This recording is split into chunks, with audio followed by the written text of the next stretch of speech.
वीज खांबाला भीषण आग, वायरिंग जळून खाक, सुदैवाने जीवितहानी टळली।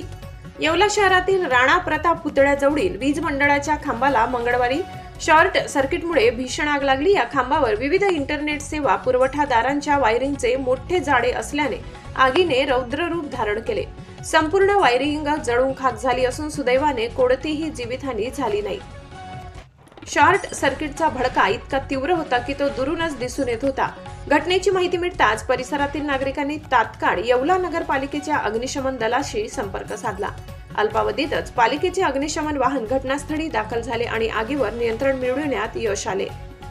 या घटनेनंतर नागरिकांमध्ये भीतीचे वातावरण निर्माण झाले असून अशा धोकादायक वायरिंगमुळे भविष्यात गंभीर घटना घडू शकतात अशी प्रतिक्रिया नागरिकांकडून व्यक्त होत आहे। येवला वीज वितरण विभाग व नगरपालिकेने अशा खांबावरील अनधिकृत आणि अव्यवस्थित वायरिंग तातडीने काढून नागरिकांची सुरक्षितता सुनिश्चित करावी अशी जोरदार मागणी करण्यात येत आहे। S9 TV न्यूज साठी शरद पवार, चिंचवे।